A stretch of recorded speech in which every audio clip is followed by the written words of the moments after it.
7월 21일 오늘 만나 성경 말씀은 예레미야 7장 15절에서 18절입니다. 내가 너희의 모든 친척 곧 에브라임 자손 모두를 내 앞에서 쫓아버렸던 것과 똑같이 너희도 내 앞에서 멀리 쫓아버리겠다.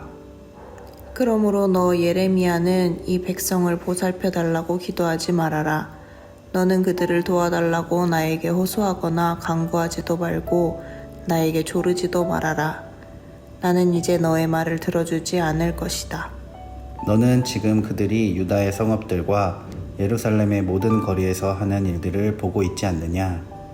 자식들은 땔감을 줍고 아버지들은 불을 피우고 어머니들은 하늘 여신에게 줄 빵을 만들려고 가루로 반죽을 하고 있다. 또 그들은 나의 노를 격동시키려고 다른 신들에게 술을 부어 바친다. 아멘. 오늘 만나러 만나주시는 하나님을 기대합니다. 이 세상의 악인들은 세상 지혜와 권력을 이용해 세상에서 번영할지는 모르지만 결국은 심판을 받게 됩니다. 왜냐하면 모든 죄인은 하나님의 공의로우신 진노의 심판을 피할 수가 없기 때문입니다. 그 심판은 종말에 임할 뿐만 아니라 이미 삶 가운데 임하였습니다. 하나님께 돌이키지 않는 삶에 임하는 심판, 인생의 결말은 무엇일까요? 첫 번째는 하나님의 은혜의 땅에서 쫓겨난다는 것입니다. 15절 말씀입니다. 내가 너희의 모든 친척, 곧 에브라임 자손 모두를 내 앞에서 쫓아버렸던 것과 똑같이 너희도 내 앞에서 멀리 쫓아버리겠다. 이스라엘 백성이 하나님을 버린 것은 그분께 은혜를 받은 자리에서의 단절과 마찬가지였습니다. 하나님을 거부하고 악을 떠나지 않는 인생은 은총의 자리에서 쫓겨납니다. 하나님을 대적했던 마귀처럼 에덴 동산에서 쫓겨난 아담과 하와처럼 되고 마는 것입니다.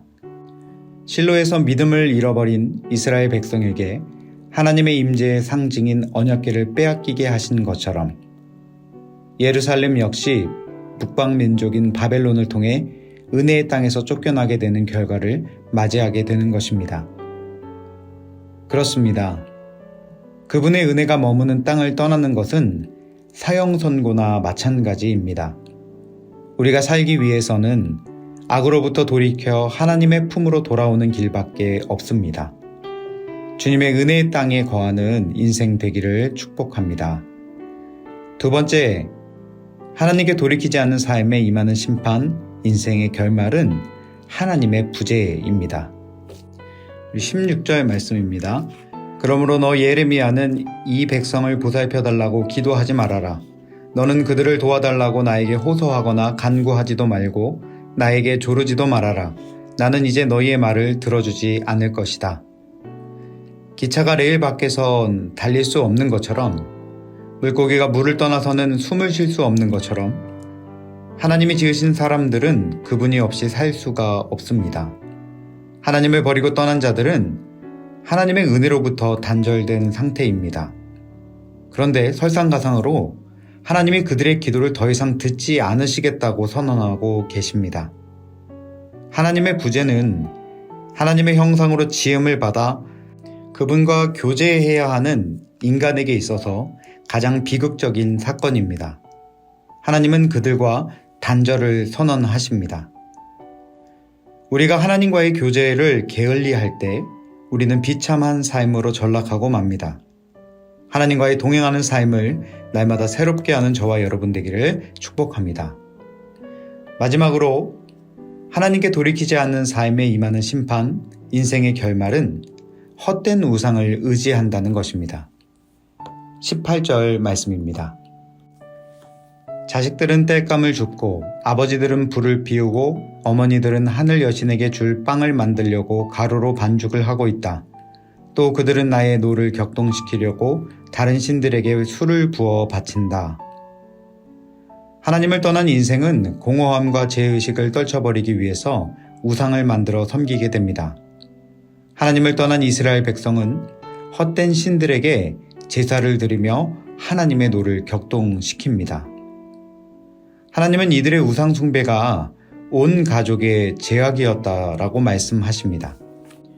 우상을 만들고 섬기기 위해서 자식은 땔감을 줍고 아버지는 불을 피우고 어머니는 그 우상에게 줄 빵을 만들 반죽을 하며 온 가족이 우상을 섬기게 되는 것입니다.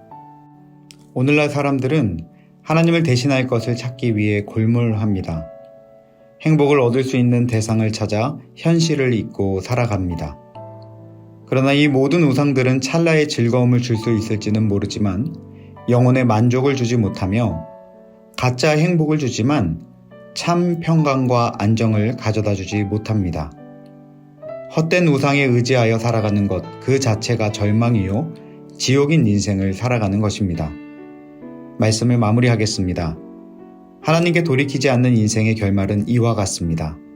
하나님의 은혜의 땅에서 쫓겨남을 당하고 어떠한 상황에도 하나님이 말씀하지 않으시는 부재를 경험하고 세상의 헛된 우상으로 자신의 부족함을 채우려 전전긍긍하다가 결국은 멸망하게 되는 것입니다. 오늘 말씀 앞에서 우리의 삶을 돌아봅시다. 그리고 마음을 새롭게 함으로 변화를 받아 하나님께 더욱 가까이 나아가는 은혜를 누리는 복된 하루 되기를 축복합니다. 기도하겠습니다. 하나님, 물을 떠나 물고기가 살 수 없듯이 우리의 삶에 하나님을 떠나 살 수 없음을 다시 한번 깨닫게 하여 주시니 감사합니다. 바라겠는 주님을 떠난 우리의 이웃과 가족이 있다면 마음을 돌이켜 주님의 품으로 돌아오게 하시고 하나님의 은혜의 땅에서 머물며 하나님과 깊은 교제를 나누며 온 가족이 함께 살아가는 은혜를 누리게 하옵소서. 예수님의 이름으로 기도합니다. 아멘. 이제 두 가지 제목으로 함께 기도하겠습니다. 먼저는 주님을 떠나 살아가고 있는 그 한 사람이 주께로 돌아오도록 기도합시다. 오늘 하루도 주님의 은혜의 땅 안에 머물면서 온 가족이 하나님과 깊이 교제하며 살아가는 복된 삶을 살아가게 하옵소서 기도하겠습니다. 두 번째로는 우리 교회의 교구와 또 청년부에 그간 보이지 않았던 지체들이 주님께로 마음을 돌이켜 나아오게 하시고 주님과의 깊은 교제가 회복되게 하옵소서 기도하겠습니다. 이 제목으로 기도하신 이후에 개인 기도하시겠습니다.